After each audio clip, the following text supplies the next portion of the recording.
Famicom is returning to one of their bigger successes with Nankoku Shirei, Spy vs. Spy. Just like the previous game, this one started on computers.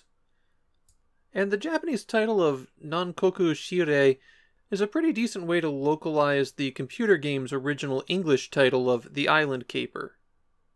The sequel streamlines the gameplay a lot, and I think it's a general improvement there, but it still makes some of the same missteps, and I think a few of the changes aren't really that great.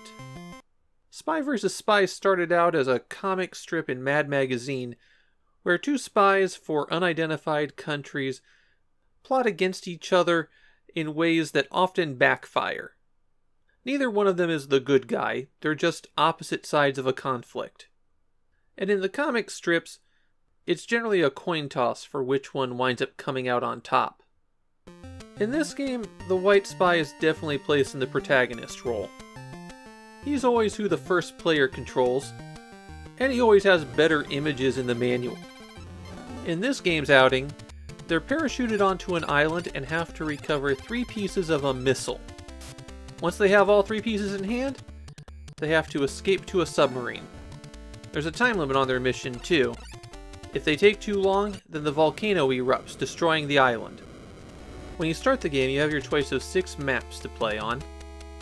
The latter ones tend to have distinct features too, like sandbars that you can use to cross between divided islands, but vanish with the tide, or tunnels that connect different spots on the map.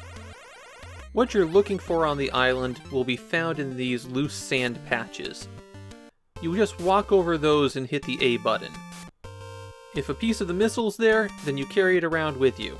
And if you find an additional piece of the missile, then you connect it and you have 2 pieces together. If someone manages to collect all 3 pieces, then the music changes to let you know that time is short. You can also find sticks and knives in the sand piles, and those are useful for beating on the other spy if they get too close. When you suddenly appear in one screen, mash that A button to take them out. The big feature in the previous Spy vs. Spy game was the traps, and they're back for this one. Press the B button while you're walking around to cycle through what you're doing. The shovel digs a hole. Someone can fall into it. They can also move back and forth rapidly to get out of it. That's true for most situations where you're stuck. The rope gets tossed up into a tree to make a snare, and that suspends anybody who gets close to the tree. For the coconut, you have to climb the tree and place it up there. If someone gets close, it falls on them and stuns them for a few seconds. It's a non-lethal trap, too. It just knocks out a little bit of life. The landmine gets buried in a pile of sand, just like other items you can find. Walking over it or digging it up is lethal. And that's it for the traps. It feels like a step backward when the only things you can interact with are the grounds and the trees. And there's no reason to interact with the trees unless you're setting a trap. There are no tools to avoid the traps this time, but you can stay away from the trees, and the map will show you where the missile parts are. You get to the map by cycling the B button past the traps, and since you can see where the missile parts are, if you check it, you can avoid any traps that are on the ground. It actually winds up making the traps feel kind of useless. The best thing you can do with them is block off paths. Environmental hazards are a big threat in this game. You can make your way through quicksand or swim a short distance, but it drains your life to do that. On some maps, you can step right off the island into deep water, and there's no way to recover from that until you drown.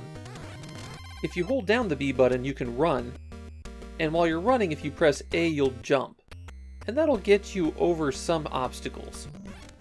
One thing to be cautious about running: on some stages you'll overheat if you run too long, and that reverses your controls. There's one more thing to be aware of in this game, and that's how the submarine moves. Your exit point from the island is not always in the same place. It circles the island clockwise, so sometimes you might want to go to where it will be rather than where it is. I felt like the AI was greatly improved for the sequel. Perhaps part of that has to do with how much simpler it is to collect the items, and part of it might have to do with how you can't just trap the same narrow path over and over again. Either way, the enemy spy is aggressive and fast. Naturally, the way you're supposed to play Spy vs. Spy the Island Caper is by having a second player control the other spy. That one wasn't an option for me. I think that the improvements made to Nankoku Shirei Spy vs. Spy make it a better game than the original, but it's still not great.